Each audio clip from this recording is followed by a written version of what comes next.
Hello बच्चों, क्या हाल चाल, कैसे हैं आप लोग। आशा करते हैं ठीक होंगे आप लोग।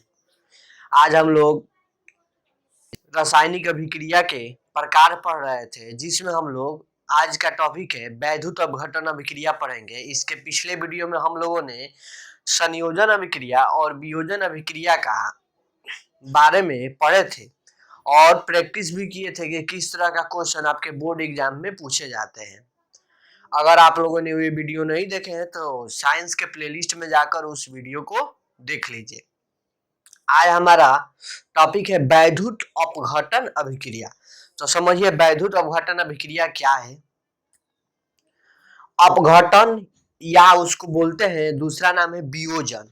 तो अपघटन या वियोजन मतलब बताए थे, क्या बताए थे? टूटना, बड़े यौगिक से छोटे छोटे यौगिक या अणु में टूटना। तो अपघटन मतलब टूटना होता है, लेकिन वैद्युत अपघटन है विद्युत द्वारा यौगिक को तोड़ना, छोटे छोटे अणु सरल यौगिक में तोड़ना। तो देखिए डिफिनीशन हो जाएगा, वैसा अपघटन अभिक्रिया जो विद्युत के कारण होती है, यानी विद्युत के प्रवाहित करने के कारण होती है, तो उस अभिक्रिया को वैद्युत अपघटन अभिक्रिया कहते हैं। अपघटन मतलब क्या बताए थे? अपघटन अभिक्रिया भी बताए थे क्या होता है। अपघटन अभिक्रिया वैसा अभिक्रिया होता है जो किसी बड़े यौगिक के टूटने से दो छोटे छोटे सरल यौगिक का निर्माण होता है, तो उसे अपघटन अभिक्रिया कहता है। लेकिन अपघटन तो होगा, लेकिन किसके कारण से होगा? विद्युत के कारण होगा। तो वैसा, इसका डिफिनीशन फिर से सुन लीजिए क्या होगा। इसका बोल सकते हैं वैसा अभिक्रिया जो विद्युत के प्रवाहित होने के कारण उसका अपघटन होती है, अपघटन होता है, तो उसे वैद्युत अपघटन अभिक्रिया कहते हैं। इसमें नोट पॉइंट है कि जो ये धातु के ऑक्साइड होते हैं और क्लोराइड होते हैं, उसी को द्रवित रूप में विद्युत प्रवाहित करके तोड़ा जाता है। नोट पॉइंट ध्यान रखिएगा कि धातु के ऑक्साइड और धातु के जो क्लोराइड होते हैं, उसको द्रवित अवस्था में विद्युत धारा प्रवाहित करके उसको दो या दो से अधिक छोटे छोटे अणु में विभाजित किया जाता है। और जो धातु होता है वह किस पर प्राप्त होता है? तो याद रखिएगा कैथोड पर प्राप्त होता है, और अधातु जो होगा वह किस पर प्राप्त होगा? एनोड पर प्राप्त होता है। इस अभिक्रिया में ये नोट पॉइंट याद रखिएगा। तो देखिए डिफिनीशन लिखा है वैद्युत अपघटन अभिक्रिया, तो यहाँ लिखा है वैसा अपघटन। अपघटन मतलब बताए थे, अपघटन अभिक्रिया भी पढ़े थे, बड़े यौगिक से दो छोटे छोटे दो सरल यौगिक का निर्माण होना, लेकिन किसके कारण होगा? ये विद्युत धारा प्रवाहित होने के कारण होगा। तो वैसा अपघटन अभिक्रिया, ये शब्द इंपॉर्टेंट है, वैसा अपघटन अभिक्रिया जो विद्युत जो विद्युत प्रवाह के कारण, देखिए विद्युत धारा प्रवाहित होने के कारण होती है, तो उसे वैद्युत अपघटन अभिक्रिया कहते हैं। इसमें नोट पॉइंट लिखने की आवश्यकता है कि धातुओं के द्रवित ऑक्साइड, यह द्रवित अवस्था में धातु जो होगा उसका द्रवित अवस्था में विद्युत धारा प्रवाहित करेंगे। धातुओं के द्रवित ऑक्साइड और क्लोराइड के पर प्रवाहित करते हैं। याद रखिएगा कि जो वैद्युत अपघटन अभिक्रिया होता है वो किसके लिए लागू होता है? तो धातुओं के द्रवित ऑक्साइड और क्लोराइड। ऑक्साइड समझ रहे हैं, ऑक्सीजन अंत में लगेगा धातु के बाद, और क्लोराइड क्लोरीन अंत में लगेगा। और देखिए जो धातु प्राप्त होगा, जो धातु प्राप्त होगा वो कैथोड पर, इंपॉर्टेंट है, आपके कितने बार एग्जाम में पूछा गया है। जो धातु प्राप्त होता है वो किस पर प्राप्त होता है? कैथोड पर प्राप्त होता है। और जो अधातु प्राप्त होगा वो किस पर प्राप्त होगा? एनोड पर। तो जैसे देखिए एग्जाम्पल इसका लिख सकते हैं, क्या लिखे हैं? धातुओं के ऑक्साइड और क्लोराइड। तो जैसे पहला एग्जाम्पल लिख सकते हैं NaCl। NaCl क्या है? Na क्या है? धातु है, Cl क्या है? क्लोराइड है। तो देखिए तो यह किसका एग्जाम्पल है? धातुओं के क्लोराइड का एग्जाम्पल है। NaCl क्या है? धातु के क्लोराइड है। क्लोरीन अंत में लगा है, जब धातु के बाद क्लोरीन लगता है तो उसको क्लोराइड बोल देते हैं। तो धातुओं के क्लोराइड यानी NaCl है। अब इस पर विद्युत धारा प्रवाहित करेंगे, विद्युत लिख देंगे, रिएक्शन विद्युत धारा प्रवाहित करेंगे तो क्या प्राप्त होगा? Na+Cl प्राप्त होगा। लेकिन यह जो Cl प्राप्त होता है वो क्लोरीन गैस के रूप में प्राप्त होता है। तो वो बताए थे कोई भी गैस होता है द्विक रूप में रहता है, तो Cl2 यहाँ करना पड़ेगा। तो इसको संतुलित करना भी बताए थे कि अभिक्रिया को संतुलित करके ही लिखा जाता है। तो यहाँ Cl2 है, तो यहाँ पर इधर भी क्लोरीन 2 करना पड़ेगा, तो क्लोरीन 2 करने के लिए इधर 2 से मल्टीप्लाई करना पड़ेगा, तो 2 गो Na हो जाएगा और 2 गो क्लोरीन हो जाएगा, तो इधर भी 2 से मल्टीप्लाई करना पड़ेगा। यानी कि जब NaCl पर द्रवित अवस्था में, लिक्विड अवस्था में विद्युत धारा प्रवाहित करेंगे तो क्या प्राप्त होगा? सोडियम प्राप्त होगा और क्लोरीन गैस दोनों अलग अलग हो जाएंगे। तो याद रखिएगा जो इसमें धातु कौन सा है, तो जो धातु है सोडियम धातु है, और जितने सारे गैस होता है याद रखिएगा वो अधातु होता है। तो यह जो धातु है वो किस पर प्राप्त होगा? कैथोड पर प्राप्त होगा। किस पर प्राप्त होगा? कैथोड पर। और जो अधातु होता है, अधातु कौन सा है? यह अधातु है क्लोरीन गैस। जितने सारे गैस है वो अधातु होता है, याद रखिएगा। जो क्लोरीन गैस है वो किस पर प्राप्त होगा? एनोड, एनोड पर।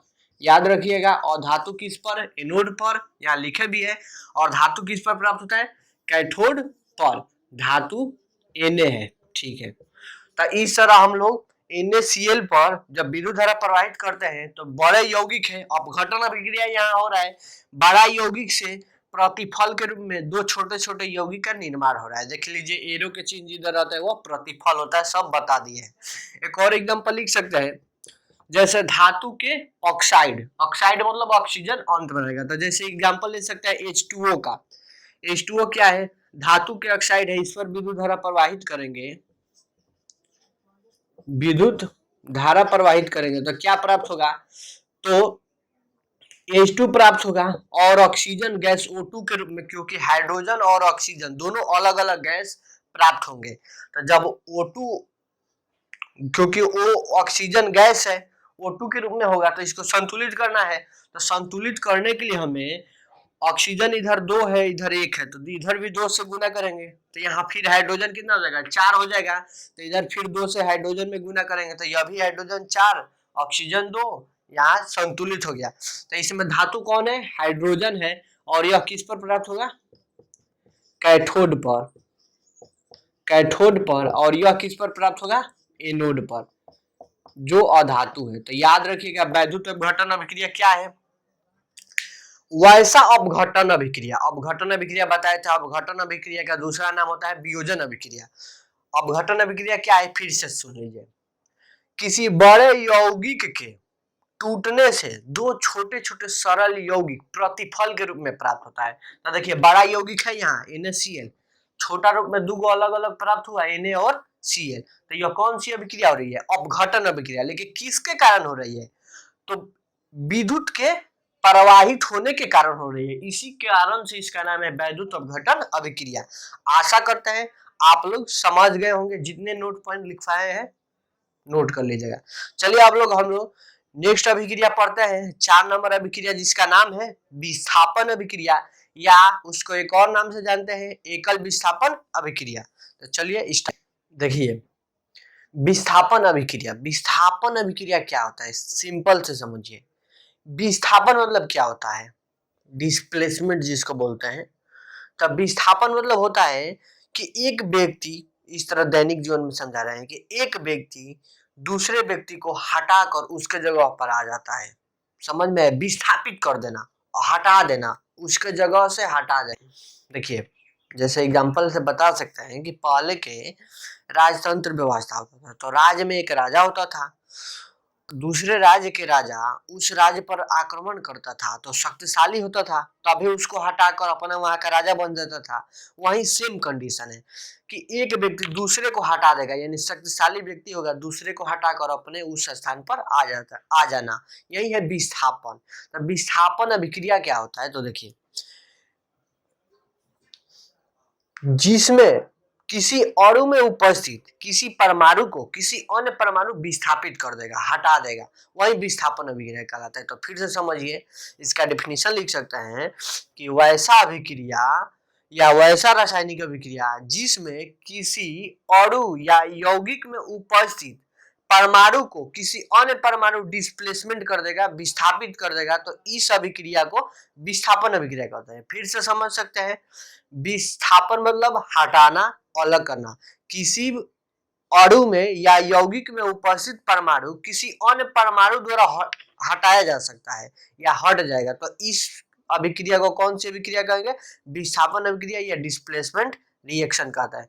तो समझिए यहाँ डेफिनेशन लिखे हैं विस्थापन अभिक्रिया का, वैसा अभिक्रिया जिसमें किसी अणु में उपस्थित किसी परमाणु को किसी दूसरे परमाणु द्वारा विस्थापित कर दिया जाता है तो उसे विस्थापन अभिक्रिया कहते हैं। फिर से समझिए, वैसा अभिक्रिया जिसमें किसी अणु में उपस्थित किसी परमाणु को किसी अणु में उपस्थित किसी परमाणु को किसी दूसरे परमाणु द्वारा विस्थापित कर दिया जाता है, यानी हटा दिया जाता है। तो इस अभिक्रिया को कौन सी अभिक्रिया कहेंगे? विस्थापन अभिक्रिया कहेंगे। विस्थापन मतलब हटाना। जैसे एग्जांपल से समझ सकते हैं, Fe जो लोहा है प्लस CuSO4 कॉपर सल्फेट के यह विलयन है, इसको बोलते हैं कॉपर सल्फेट। SO4 का नाम है सल्फेट, कॉपर Cu से कॉपर, SO4 का नाम है सल्फेट। रिएक्शन होगा तो क्या होगा, देखिए ये जो लोहा है कॉपर सल्फेट के विलयन से कॉपर को हटा देगा, यानी विस्थापित कर देगा। कॉपर को हटाकर खुद अपने जगह आ जाएगा, यानी क्या हो जाएगा, FeSO4 हो जाएगा। और लास्ट में क्या बचेगा, Cu जो अलग होकर निकल जाएगा। जो Cu है कॉपर है वो अवक्षेप के रूप में ठोस अवस्था में प्राप्त होगा। तो यही है विस्थापन अभिक्रिया। विस्थापन अभिक्रिया में क्या बताए थे, किसी अणु में उपस्थित, अणु क्या होता है, दो या दो से अधिक परमाणुओं से मिलने से बनता है। तो यह अणु कौन सा है, CuSO4 है। किसी अणु में उपस्थित किसी परमाणु जैसे Cu है किसी अन्य परमाणु द्वारा विस्थापित किया गया, यानी हटा दिया गया है, तो इसी अभिक्रिया को तो विस्थापन अभिक्रिया कहेंगे। देखिए Fe परमाणु किसी अणु में उपस्थित परमाणु को हटाकर उसके जगह खुद ले लिया, FeSO4 बन गया, और Cu जो है वो अलग निकल गया और छेद के रूप में हो गया, ठोस अवस्था में प्राप्त हुआ। तो इस अभिक्रिया को कौन सी अभिक्रिया कहेंगे, विस्थापन अभिक्रिया या एकल विस्थापन अभिक्रिया भी बोलते हैं। क्यों कहते हैं एकल विस्थापन अभिक्रिया, तो देखिए इस अभिक्रिया में कितने परमाणु का विस्थापन हो रहा है। अणु में उपस्थित जो CuSO4 में Cu था, एक परमाणु था, उसी एक परमाणु का था वो विस्थापन हुआ है, यानी हटाया गया है। तो इसीलिए इसका नाम भी पड़ गया एकल विस्थापन अभिक्रिया। तो विस्थापन अभिक्रिया बोला जाए या एकल विस्थापन अभिक्रिया बोला जाए, दोनों बात एक ही है। तो आशा करते हैं कि आप लोग समझ गए होंगे विस्थापन अभिक्रिया क्या होता है, अपने से बोल सकते हैं, कॉन्सेप्ट से सीधी सी बात है। क्या बोलेंगे, वैसा अभिक्रिया जिसमें किसी अणु में उपस्थित परमाणु किसी अन्य परमाणु द्वारा विस्थापित हो जाता है। किसी अणु में उपस्थित परमाणु किसी अन्य परमाणु में विस्थापित हो जाता है, यानी हटा दिया जाता है। तो इस अभिक्रिया को कौन सी अभिक्रिया कहेंगे, विस्थापन अभिक्रिया। लेकिन एक शर्त है। क्या शर्त है, तो विस्थापन अभिक्रिया के लिए अधिक क्रियाशील धातु ही कम क्रियाशील को विस्थापित करेंगे। जैसे एग्जांपल में बता सकते हैं, अधिक शक्तिशाली व्यक्ति कम शक्तिशाली माने व्यक्ति पर हावी होता है। तो वही बात है कि जो Fe है या क्रियाशीलता श्रेणी में ऊपर होता है, यानी सब कॉपर से अधिक क्रियाशील धातु कौन सा है, Fe है। इससे स्पष्ट होता है। तो क्रियाशीलता श्रेणी हमको आगे पढ़ना है तो आगे पढ़ेंगे। तो क्रियाशीलता श्रेणी विस्थापन अभिक्रिया के लिए शर्त क्या है, अधिक क्रियाशील धातु कम क्रियाशील धातु को विस्थापित करेगा। याद है, यही शर्त है, तो याद रखिएगा। अब इसमें जैसे ये यहाँ से क्वेश्चन पूछता है, क्या क्वेश्चन आपको लिखने के लिए देता है कि जब लोहे की कील को, या Fe मतलब क्या है, लोहा, हम बेसिक क्लास में बताए थे, लोहा का संकेत है लोहा, ठीक है। जब लोहे की कील को कॉपर सल्फेट की विलयन में, यह विलयन है, ठीक है, कॉपर सल्फेट के विलयन में डाला जाता है तो लोहे का रंग हल्का भूरा रंग का हो जाता है। क्यों, यह क्वेश्चन एनसीईआरटी का है या प्रीवियस ईयर में बहुत बार पूछा गया है। तो इसका रीजन भी लिख सकते हैं आप लोग।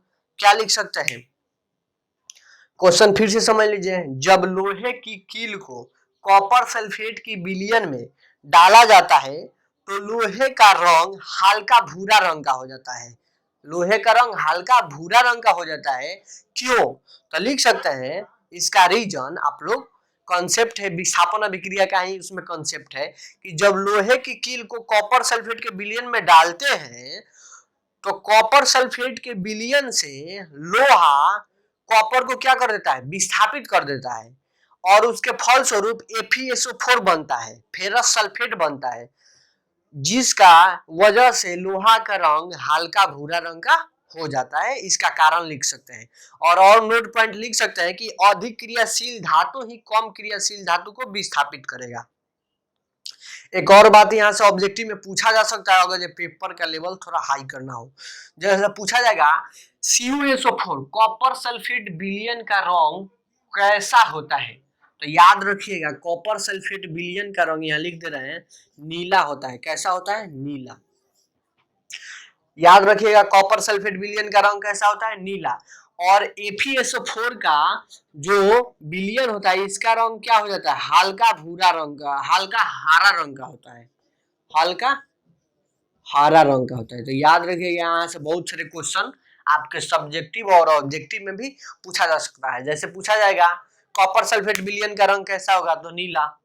FeSO4 का विलयन का रंग कैसा होगा, हल्का हरा रंग का होता है। फिर बोल सकते हैं कि FeSO4 में Fe का रंग, Fe मतलब लोहा का रंग कैसा होता है, तो यह जो लोहा है Fe का जो रंग है हल्का भूरा रंग का हो जाता है। याद रखिएगा लोहा का रंग हल्का भूरा रंग का होता है, हल्का भूरा रंग का। और Cu जो क्या है वो अवक्षेप रूप में प्राप्त होगा, यानी ठोस अवस्था में प्राप्त होगा। यानी हम बताए थे कि जब कोई प्रतिफल में ठोस अवस्था में प्राप्त होता है प्रतिफल के रूप में, तो उसको एरो के चिन्ह नीचे द्वारा दर्शाते हैं, इसीलिए यहाँ एरो के चिन्ह नीचे द्वारा दर्शाया गया है। अगर जब गैस प्राप्त होता तो इसको ऊपर के चिन्ह द्वारा दर्शाते। तो आप लोग समझ गए होंगे, आशा करते हैं।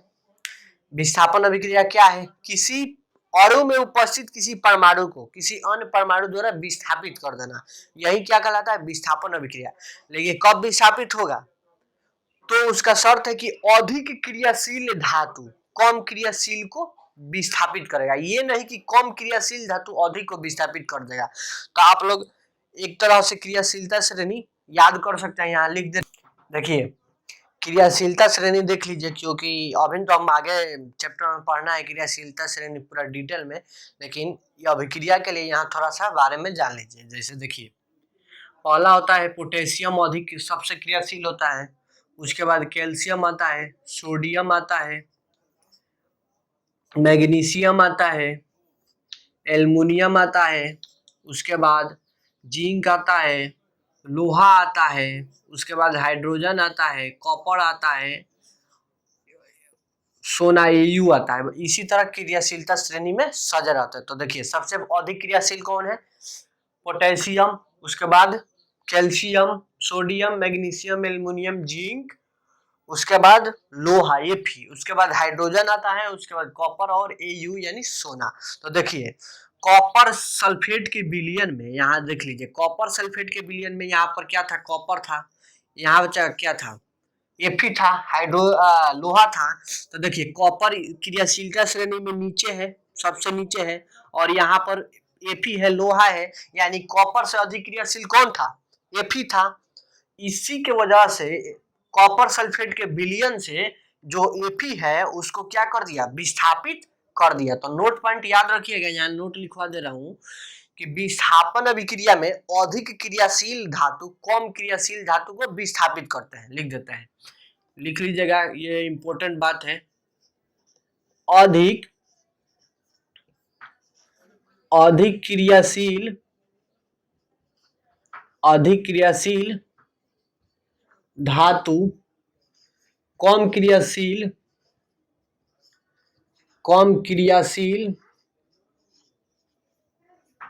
धातु को विस्थापित करते हैं।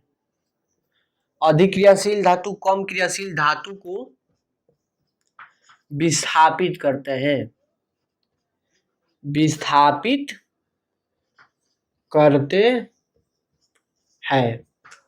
याद रखिएगा नोट पॉइंट। तो देखिए यहाँ से इस रिएक्शन से भी क्वेश्चन आपको लिखने के लिए सब्जेक्टिव में दिया जाता है और बहुत बार पूछा गया है कि क्या कारण है कि लोहे की कील को जब कॉपर सल्फेट के विलयन में डाला जाता है तो लोहे की कील का रंग हल्का भूरा रंग का हो जाता है, या इस तरह भी बोल सकते हैं कि विलयन का रंग नीला जो होता है वो गायब होकर हल्का हरा हो जाता है। क्यों? तो इसका रीजन वही लिख सकते हैं, विस्थापन अभिक्रिया से लिख देंगे कि जब लोहे की कील को कॉपर सल्फेट के विलयन में डालते हैं तो जो लोहा होता है वो अधिक क्रियाशील होता है कॉपर से, जिसके वजह से जो लोहा कॉपर सल्फेट के विलयन में उपस्थित कॉपर को क्या कर देता है, विस्थापित कर देता है, डिस्प्लेसमेंट कर देता है। इसके वजह से इस विलयन का रंग और लोहा का रंग चेंज हो जाता है। तो बहुत सारे क्वेश्चन है, अगर दे यही अभिक्रिया इस रूप में दिया रहता है Cu प्लस Fe4 और बोलते कि ये विस्थापन अभिक्रिया है कि,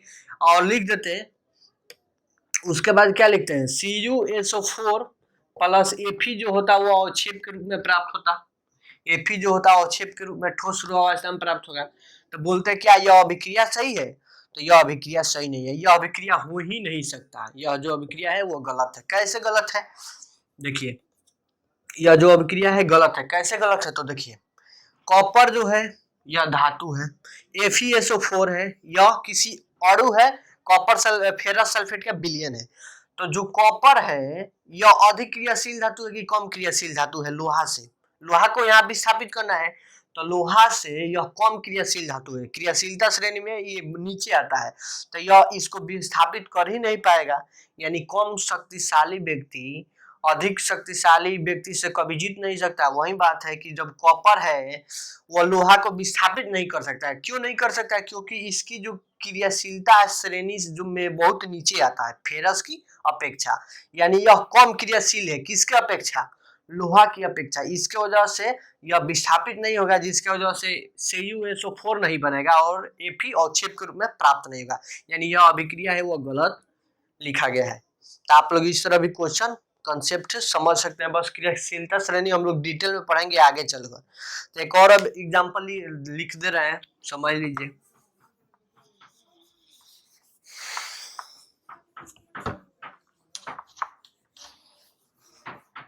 अब देखिए एक और एग्जांपल Zn प्लस CuSO4 अभिक्रिया कराना है। Zn क्या है? जिंक है। CuSO4 क्या है? कॉपर सल्फेट के विलयन है। कॉपर सल्फेट विलयन का रंग कैसा होता है? अभी बताए थे नीला, याद रखिएगा नीला ब्लू होता है, कॉम्पिटिटिव एग्जाम में भी पूछा जाता है। तो देखिए इसमें विस्थापन अभिक्रिया कराना है, यानी Cu को विस्थापित करना है। तो आप बताइए विस्थापित होगा कि नहीं होगा? तो हो जाएगा, यह अभिक्रिया संभव है। क्यों संभव है? कि कॉपर सल्फेट के विलयन में जो कॉपर है उससे अधिक क्रियाशील धातु है कौन? जिंक, Zn है। तो यह विस्थापित करेगा Cu को, तो क्या हो जाएगा? ZnSO4 बचेगा और जो Cu है वह अवक्षेप के रूप में प्राप्त होगा। तो यह भी अभिक्रिया लिख सकते हैं कि जब जिंक को कॉपर सल्फेट के विलयन में डालते हैं तो कॉपर सल्फेट के विलयन से कॉपर को जिंक क्या कर देता है? विस्थापित कर देता है। तो यह भी कौन सी अभिक्रिया है? विस्थापन अभिक्रिया।